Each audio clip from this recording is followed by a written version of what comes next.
আমার সময়ে আমি আমার যেদিন ডিউ অ্যাডমিশন এক্সাম তার আগের দিন রাতের বেলা বুয়েট অ্যাডমিশন রেজাল্ট দিছে। তো আগের দিন রাতের বেলা বুয়েট অ্যাডমিশন টেস্ট রেজাল্ট দিছে অ্যান্ড ডিউতে আমি টার্গেটও নিয়ে নিই ওইভাবে, জাস্ট একটু একটু দেখে রাখছিলাম, বাট খুব বেশি টার্গেট ছিল না যে ডিউ হতে হবে। টার্গেট ছিল যে বুয়েট নাইলে কুয়েট নাইলে চুয়েট রুয়েট এভাবে টার্গেট ছিল। তো ডিউ অ্যাডমিশন টেস্টের এক্সামে যখন আমি যাই তখন আমার কোনো মানে প্যারাই ছিল না। প্যারা ছিল না মিনস হচ্ছে আমি তখন চিন্তা করছিলাম যে এটা হইলে হবে না হইলে নেই, অ্যান্ড এটাতে আমার কোনো এক্সপেকটেশন নাই এই এক্সামে। অ্যান্ড তখন খুব ফ্রি, অ্যান্ড আগের দিন সারা রাত আমি ঘুমাইনি, কারণ আগের দিন রেজাল্ট আসছে বুয়েটার, অ্যান্ড সারা রাত আমি হচ্ছে অনেক দিন পরে তখন ফেসবুকে জয়েন হয়েছি। তখন আমার মাঝখানে ফেসবুকে গ্যাপ ছিল, তারপরে আমি হচ্ছে ফেসবুকে জয়েন করছি, স্ট্যাটাস দিচ্ছি, আলহামদুলিল্লাহ চান্স পাইছি। তো যাই হোক, তো তখন মোটামুটি বন্ধু বান্ধব যারা যারা চান্স পাইছে তাদের সাথে এই গল্প করে সারা রাত চলে গেছে।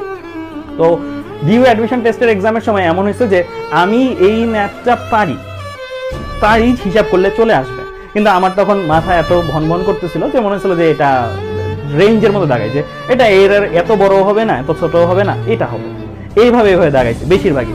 অ্যান্ড ওই সময় আমাদের সময় 120টা এমসিকিউ আসতো, 120টার মধ্যে 90টা 100টা দাগানোই কিন্তু চ্যালেঞ্জিং। আমি তো এরকম করে দাগাইছি, সো আমি দাগানোর কারণে দেখাচ্ছি আমি 112টা দাগাই দিচ্ছি। অ্যান্ড যখন আমি বলছি 112টা দাগাইছি, বাকিরা আরো বেশি হতাশ হয়েছে, কারণ আমি বলছি পরে ক্লিয়ার করছি যে আমি তো এখানে আন্দাজে দাগাইছি অনেকগুলো। তো যাই হোক, তো ওই এক্সামেই আমার পাশে একজন মেয়ে বসছিল। তো ওই আপুটা আমার চেয়ে সিনিয়র ছিল, তো সিনিয়র না আই গেস জুনিয়র বা সেম ব্যাচ, আমার ঠিক খেয়াল নাই।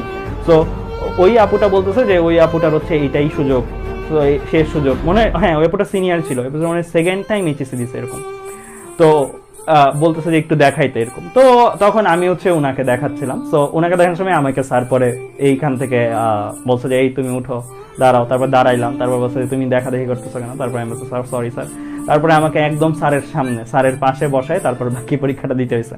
তো যাই হোক, তো আমি এক্সপেক্ট করছি যে আমাকে মনে এক্সপেলই করে দিচ্ছে, আমাকে মনে পুরো এক্সপেলই করেছে, বাট আল্লাহর রহমতে তারপরেও চান্স পেয়ে যে মাইক্রোবায়োলজি এই সাবজেক্টগুলো চলে আসে মোটামুটি। তো এটাই আর কি, যে এই ডিউ এক্সামটা খুবই মজা করে দিয়েছিলাম। অ্যান্ড ওই জায়গাটার মধ্যে আমি তো আমার পাশের জনকে ওইরকম করে দেখাইতে পারিনি, কিন্তু আমাদেরই অনেক ফ্রেন্ড এমন ছিল যারা হচ্ছে পাশে এমন কেউ পড়তো যার দরকার, অ্যান্ড তাকে দেখাইছে অ্যান্ড তার চান্স হয়ে গেছে। এই জিনিসগুলো ঘটে, অ্যান্ড মেডিকেলেও এই জিনিসগুলো ঘটে। আমি একটা ভাইয়াকেও দেখছিলাম যে আর্ম ফোর্স মেডিকেলের এক্সাম, সে তার পাশের একজনকে দেখাইছে অ্যান্ড সে কমপ্লিটলি চান্স পেয়ে গেছে।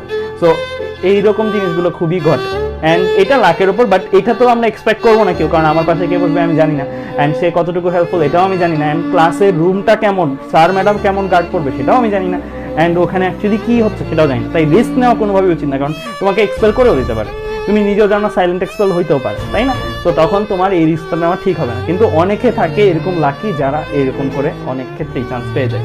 চুয়েটে আমাদের সময় শুনছিলাম অনেক দেখা দেখি হয়েছিল, আমি শুনছিলাম, এটা শোনার কথা হইতে পারে, বাট শুনছিলাম অনেক দেখা দেখি হয়েছিল যে স্যার গার্ড থেকে চলে গেছিল, এরকম একটা জিনিস শুনছিলাম। যাই হোক, জাহাঙ্গীরনগরেও আমি শুনছিলাম এরকম হয়েছিল। তো যাই হোক, এই কয়েকটা জিনিস ঘটলেও ঘটতে পারে, না ঘটলেও না ঘটতে পারে, বাট যারা ভালো স্টুডেন্ট, ভালোভাবে প্রিপারেশন আছে, তাদের জন্য কিন্তু হলটা কড়াকড়ি হওয়াটা ভালো, কারণ তোমাকে কেউ ডিস্টার্ব করবে না, তুমি নিজের মতন করে পরীক্ষা দিতে পারবা। আর হলটা যদি একটু কম কড়াকড়ি হয় তখন কিন্তু তোমাকে গুতাবে, পেছন থেকে ডিস্টার্ব করবে। এটা আমি মেরিন ইঞ্জিনিয়ারিং এ পরীক্ষা দিয়েছিলাম, মেরিন ইঞ্জিনিয়ারিংও প্রচুর দেখা দেখি করা গেছে। এমন একটা জায়গায় সিট পড়ছিল ইডেন কলেজে, এমন একটা জায়গায় সিট পড়ছিল যে একদম পেছনে, ওখানে আলোই নেই, মানে আমার নিজেরই দেখতে কষ্ট হচ্ছে, বিকালবেলা পরীক্ষা ছিল, নিজেরই দেখতে কষ্ট হচ্ছে, আর চারপাশে মশা, এরকম একটা অবস্থা, হল রুম, অ্যান্ড ওখানে দেখাই যায় না, মানে কেউ কাউরে দেখবে না এখানে কিছু হলে, এরকম একটা অবস্থা। তো ওখানেও দেখা গেছে যে আমার পেছনের যিনি ছিল সিনিয়রই ছিল, উনিও মেইন সেকেন্ড টাইম দিচ্ছিল। সো উনি আমি মিলে মোটামুটি একটু দাগায় দেখছি, বাট আমার তো এরকম এক্সপেকটেশন ছিল না। বাট মেইন ইঞ্জিনিয়ারিং আমার হয়নি, কারণ মেইন ইঞ্জিনিয়ারিংয়ে আমি উল্টাপাল্টা দাগাইছি ইচ্ছা মতো। তো এই জিনিসগুলো আসলে কি তোমার চাইলে অ্যাডমিশন টেস্টে হইলেও হইতে পারে, না হইলেও না হইতে পারে, বাট স্টিল আমি চাবো আমার স্টুডেন্টরা যেন অনেস্টলি পরীক্ষা দেয়, নিজেই চিন্তা করে যে নিজে ভালো করবে। এইটা কখন করবা? এটা করবা যদি ধরো সাপোজ তোমার বুয়েট হয়ে গেল, বা তোমার একটা টার্গেটেড জায়গা মেডিকেলে তুমি টার্গেট করছো, এত মেডিকেলে হয়ে গেল, তারপরের এক্সামগুলোতে তুমি এরকম মজা করবা। অ্যান্ড এটা কিন্তু খুবই মজার একটা ফিলিংস, যদি তোমার এক জায়গায় চান্স হয়ে যায়, তোমার এক্সপেক্টেড অ্যান্ড ডিজায়ার্ড জায়গায় চান্স হয়ে যায়, বাকি যে অ্যাডমিশন টেস্টগুলো থাকে না, তুমি তো অনেকগুলো জায়গায় ফর্ম তুলবা, তাই না? বাকি যে অ্যাডমিশন টেস্টগুলো থাকে না, সেই অ্যাডমিশন টেস্টগুলোতে পরীক্ষা দিতে যাওয়াটা একটা ট্যুরের মতো, খুবই মজা হয়। আমি যদিও ঢাকার বাইরেগুলো যাইনি, আইসিএমই করছি, বাট যারা যারা গেছে একদম ট্যুর দিছে, লিটারেলি ট্যুর দিছে, বিভিন্ন জায়গায় ঘুরছে ফিরছে, এরকম করে ট্যুর দিছে। সো এইটা একটা খুবই মজার এক্সপিরিয়েন্স। তাই চেষ্টা করবো প্রথম দিককার ভর্তি পরীক্ষা যেগুলো টার্গেটেড ওইগুলোর মধ্যে যেন হয়ে যায়।